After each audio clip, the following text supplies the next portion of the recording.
বিসমিল্লাহির রাহমানির রাহিম কিভাবে এলো? বিসমিল্লাহির রাহমানির রাহিমের অর্থ।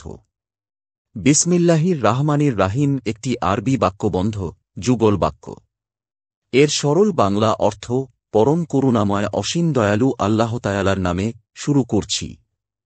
এ বাক্যে শুরু করা ক্রিয়াটি উভ্র। এর উদ্দেশ্য যেকোনো কাজ বা আমল আল্লাহর নামে আরম্ভ করা। পবিত্র কোরআনের সূরা তাওবা ছাড়া সব সূরার শুরুতে বিসমিল্লাহ লিপিবদ্ধ রয়েছে। এছাড়া হযরত নূহ আলাইহিস সালাম কে জাহাজে আরোহণের আদেশ দিয়ে আল্লাহ ইরশাদ করেছেন, তিনি বললেন, তোমরা এতে আরোহণ করো আল্লাহর নামে। এর চলা ও থামার নিয়ন্ত্রক একমাত্র আল্লাহ। সূরা হুদ আয়াত ৪-১। হযরত সুলাইমান আলাইহিস সালামের ব্যাপারে আল্লাহ তাআলা ইরশাদ করেছেন, নিশ্চয় এটা চিঠি বা বার্তা সুলাইমানের পক্ষ থেকে, আর নিশ্চয় এটা পরম করুণাময় পরম দয়ালু আল্লাহর নামে। সূরা নামল আয়াত ৩-০। ইমাম কুরতুবী রহমাতুল্লাহি আলাইহি লিখেছেন, এই আয়াতের তিনটি নির্দেশনার অন্যতম হল চিঠি বা বার্তায় বিসমিল্লাহ লেখা। আয়াতের ধারাবাহিকতা অনুসারে প্রেরকের নামের পরে বিসমিল্লাহ লেখার বিষয়টিকে ফকিহগণ বৈধ বলেছেন।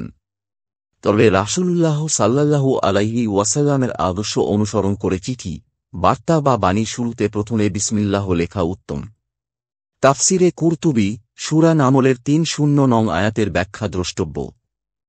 আবু হুরায়রা রাদিয়াল্লাহু তাআলা আনহু এর বর্ণনায় রাসূলুল্লাহ সাল্লাল্লাহু আলাইহি ওয়াসাল্লাম বলেছেন, প্রত্যেক কথা বা কাজ যা আল্লাহর নাম ছাড়া শুরু করা হয় তা লেজবিহীন বা অসম্পূর্ণ, বরকতশূন্য। মুসনাদে আহমাদ ১৪৩২।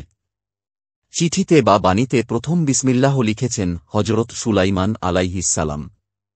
রাসূলুল্লাহ সাল্লাল্লাহু আলাইহি ওয়াসাল্লাম প্রথম জীবনে বিসমিকাল্লাহুম্মা লিখতেন, এরপর কিছুদিন বিসমিল্লাহির রহমান লিখেছেন।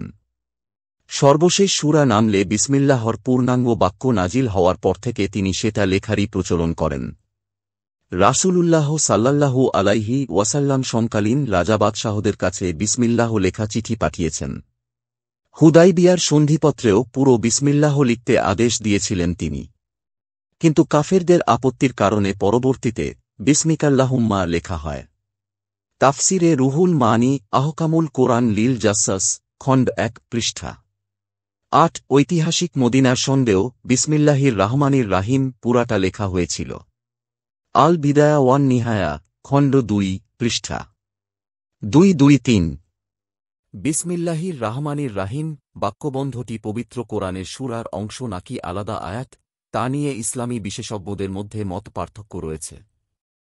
তবে অধিকাংশ ফকিহ ও তাফসিরবিদ একে পবিত্র কোরআনের অংশ বলে স্বীকৃতি দিয়েছেন।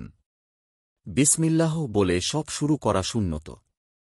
কোনো ফকিহ বলেছেন এটা মুস্তাহাব। ইসলামী শরীয়তের মূলনীতি হল প্রত্যেক ভালো কাজ বিসমিল্লাহ বলে শুরু করা উচিত।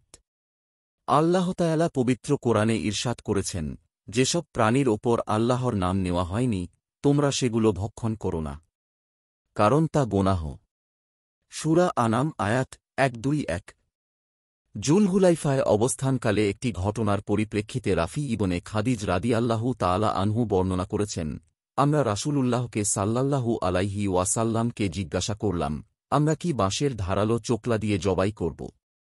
রাসূলুল্লাহ সাল্লাল্লাহু আলাইহি ওয়াসাল্লাম বললেন, যা রক্ত প্রবাহিত করে এবং যা জবাই করার সময় আল্লাহর নাম উচ্চারণ করা হয়েছে তা আহার করো। বুখারী হাদিস ৩-০৭৫। উল্লিখিত কোরআনের আয়াত ও হাদিসের আলোকে ইসলামী শরীয়তের বিধান হল, বিসমিল্লাহ পড়া ছাড়া কোনো প্রাণী জবাই করা হলে তা ভক্ষণ করা হালাল নয়। এছাড়া আয়েশা রাদিয়াল্লাহু তাআলা আনহু বর্ণনা করেছেন যে রাসূলুল্লাহ সাল্লাল্লাহু আলাইহি ওয়াসাল্লাম বলেছেন, যখন তোমাদের কেউ খাওয়া শুরু করে তখন সে যেন বিসমিল্লাহ বলে, আর যদি সে খাওয়ার শুরুতে বিসমিল্লাহ বলতে ভুলে যায় তবে সে যেন বলে, বিসমিল্লাহি আওয়ালাহু ওয়া আখিরাহু। আবু দাউদ হাদিস ৩-৭৬৭।